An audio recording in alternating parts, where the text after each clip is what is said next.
Hello and welcome to Indus News, live from Islamabad. I am Muneeb Hamid with the news of this hour. Let's begin with the top stories first.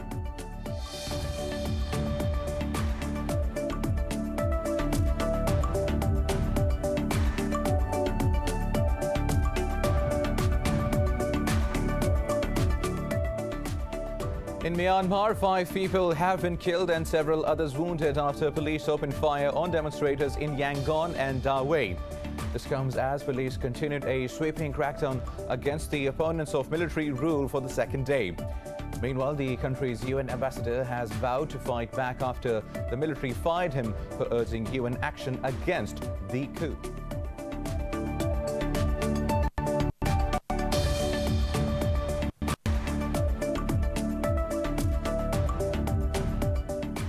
The Taliban have called on the United States to honor its commitments made under the Doha peace deal.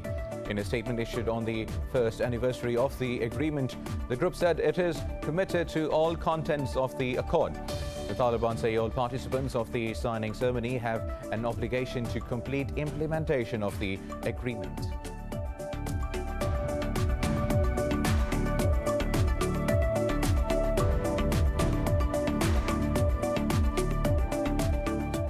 The coalition forces in Yemen say they have thwarted a ballistic missile attack by the Houthis on the Saudi capital Riyadh.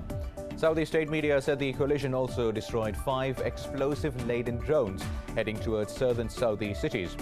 It comes a day after the Saudi coalition destroyed 4 Houthi drones.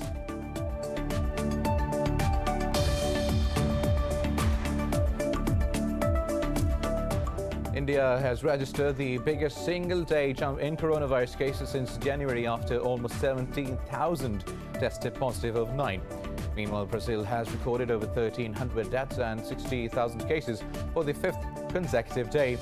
Pakistan has registered over 1,100 new cases and 23 deaths during last 24 hours, taking its toll to 12,860.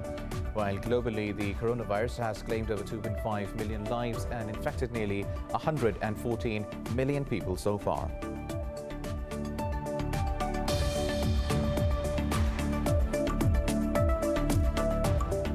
And in the Pakistan Super League, Karachi Kings will take on Lahore Qalandars today.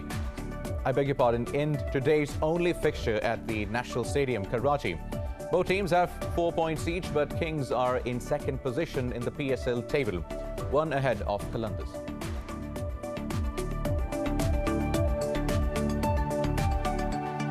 These were the top stories. News in detail after a short break. Stay with us.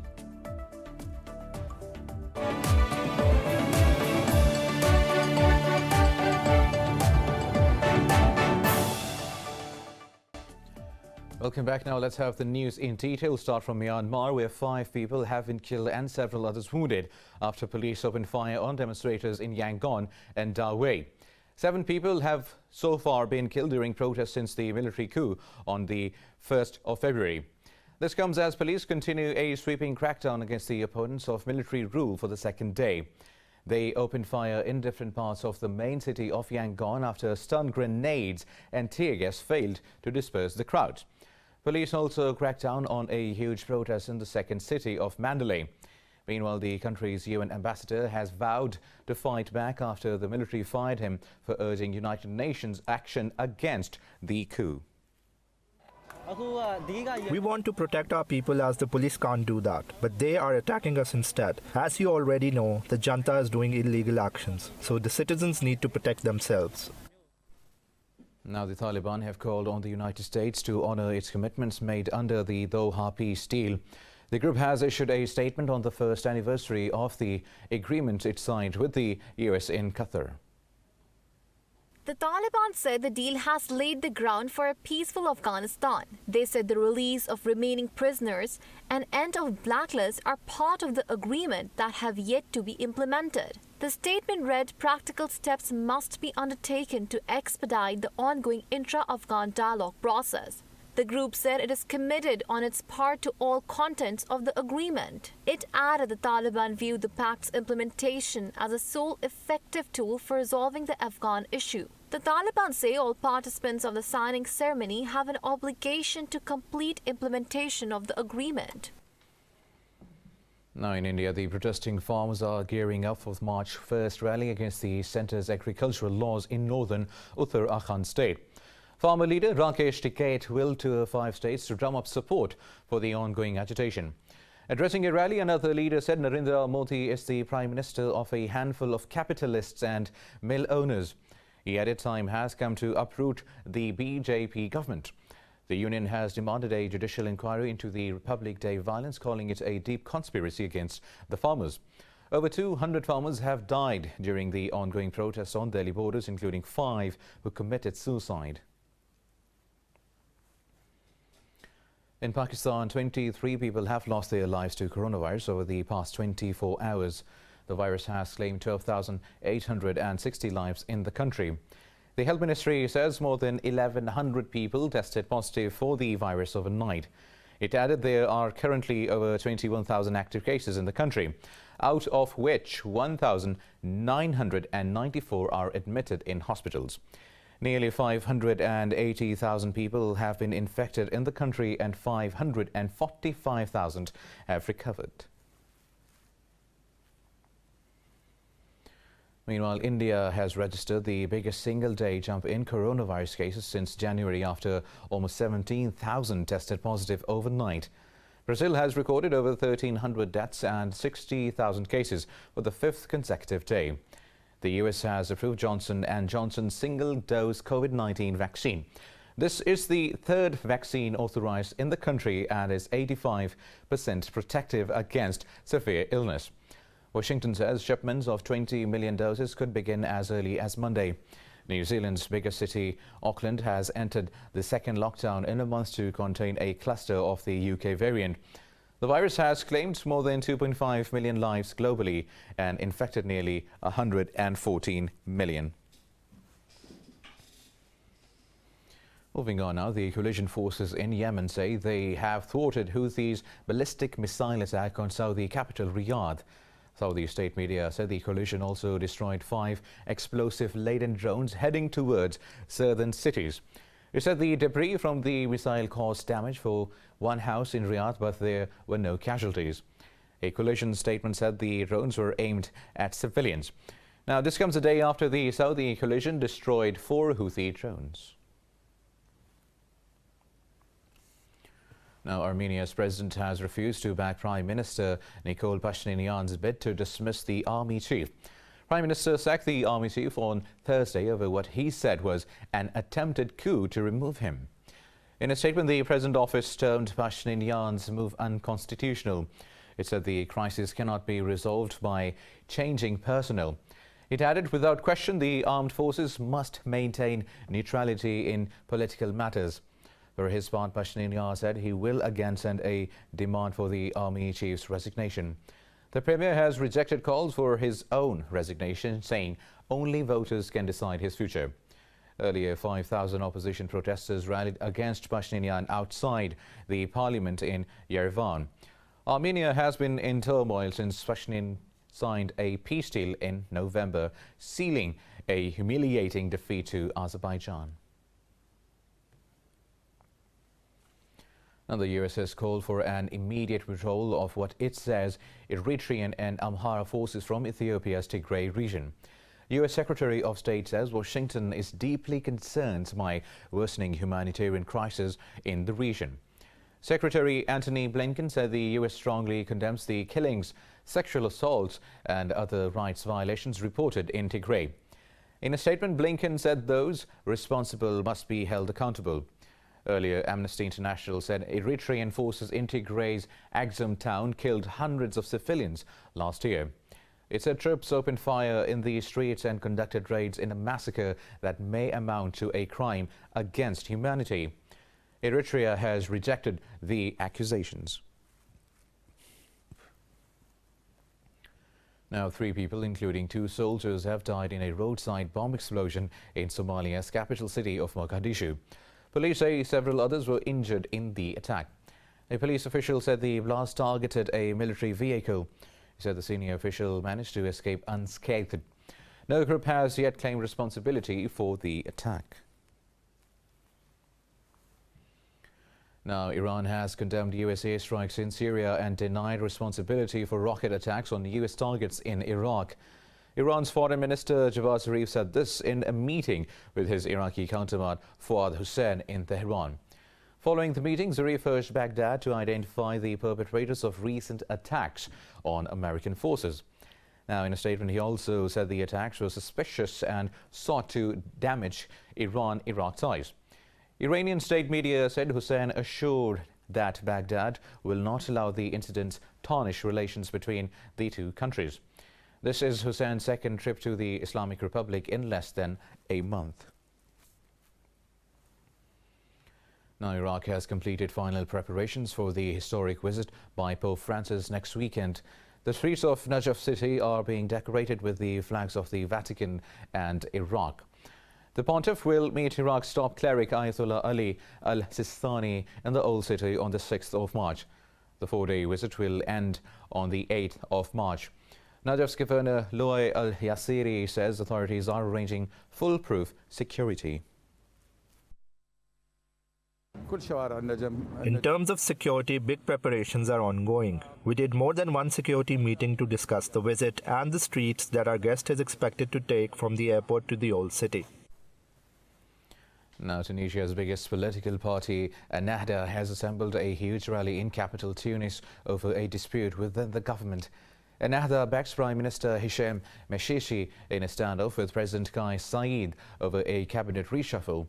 Protesters chanted slogans in favor of state institutions and demanded national unity. Ennahda's leader and Parliament Speaker Rashid addressed the crowd. He said journalists, nationalists, Islamic Democrats and communists all gathered together during the dictatorship and must unite again. The election in 2019 delivered a fragmented parliament. The ongoing dispute has played out against a backdrop of economic anxiety and disillusionment with democracy.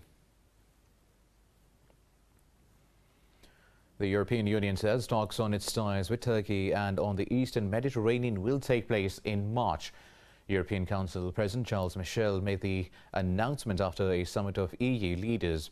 Michel said Turkey is a NATO member, but there have been difficulties in the relationship in recent months. He said the goal of the discussion is to take into account the latest developments and make decisions.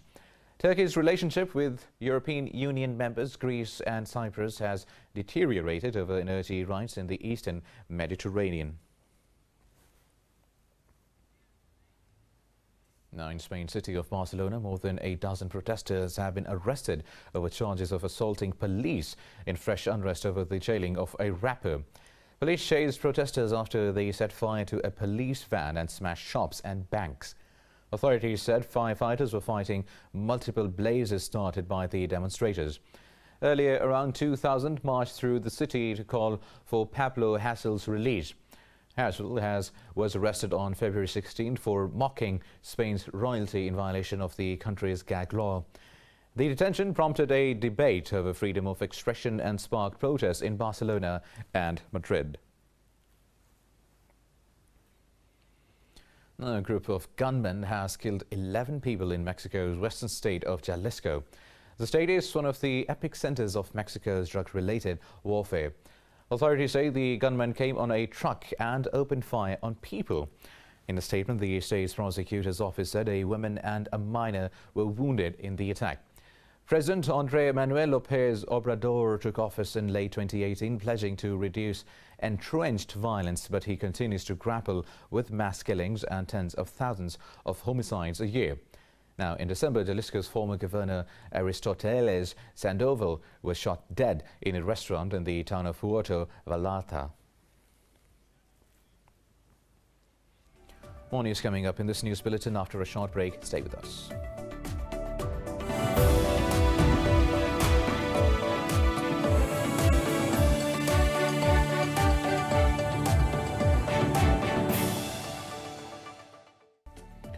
Welcome back. Now, in Kenya, hunting and logging pose a significant risk to both fauna and flora as authorities struggle to contain the problem.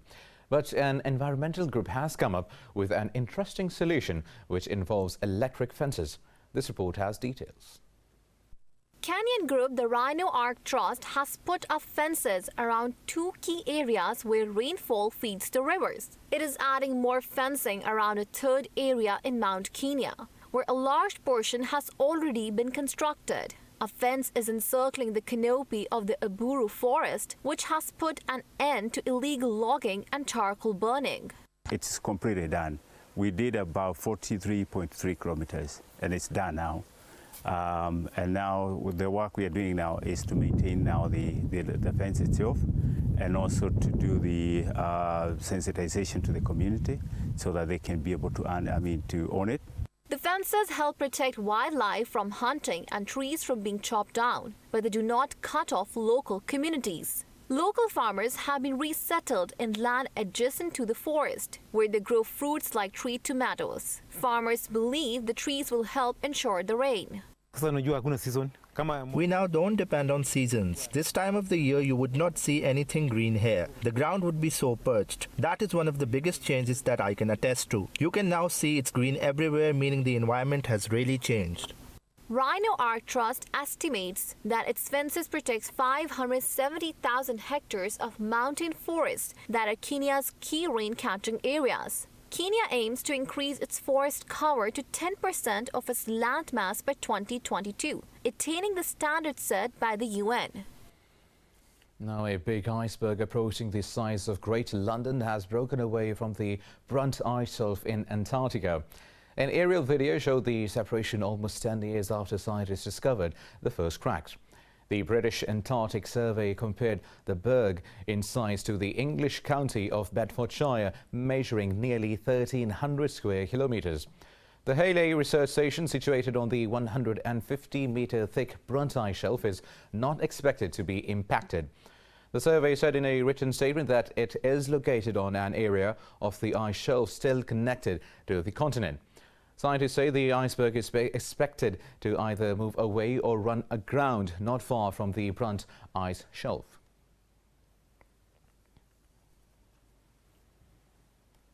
Now, Giorgio Armani envisions that our style will look like post-pandemic in his Fall-Winter 2021 line. The collection was live-streamed at the virtual Milan Fashion Week.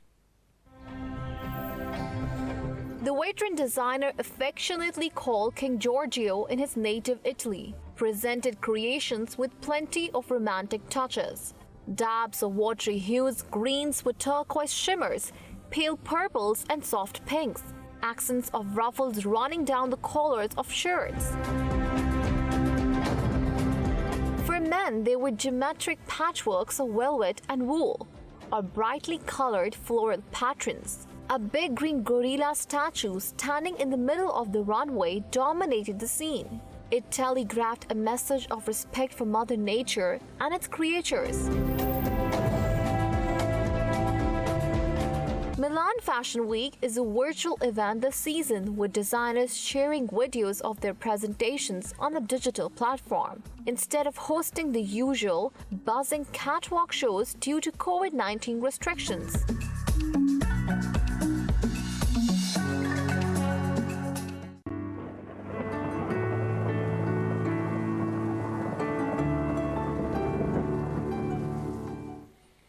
And now let's have a look at the weather updates.